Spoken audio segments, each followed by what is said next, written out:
बी न्यूजमध्ये आपलं पुन्हा स्वागत। आता बातम्या पाहूया विस्तारानं।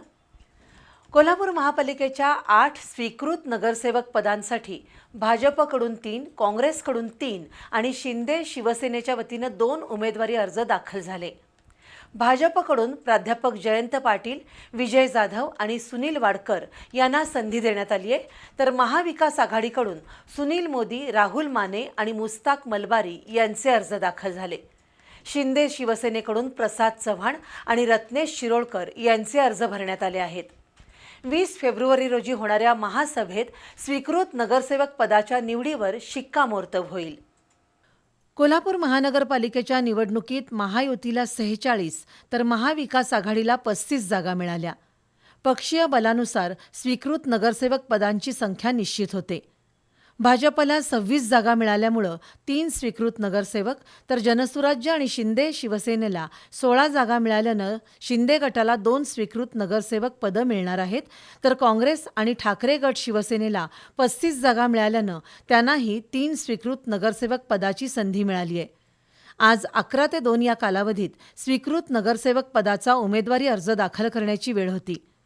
भाजपकडून सुनील वाडकर, प्राध्यापक जयंत पाटील आणि भाजपचे महानगर अध्यक्ष विजय जाधव यांचे उमेदवारी अर्ज, भाजपचे गटनेते मुरलीधर जाधव यांनी अतिरिक्त आयुक्त रविकांत अडसूळ यांच्याकडे सादर केले। यावेळी शारंगधर देशमुख यांच्यासह भाजप शिवसेनेचे नगरसेवक उपस्थित होते। शिंदे शिवसेना गटाकडून प्रसाद चव्हाण आणि रत्नेश शिरोळकर यांचे अर्ज शिवसेनेचे गटनेते शारंगधर देशमुख यांनी सादर केले।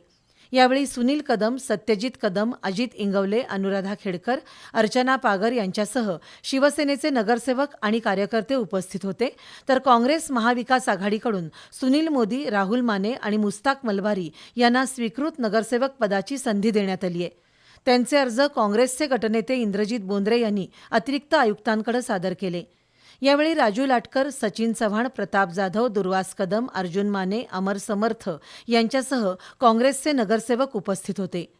उमेदवारी अर्जांची छाननी झाल्यानंतर बुधवारी सकाळी हे अर्ज आयुक्तांकडे सादर केले जातील।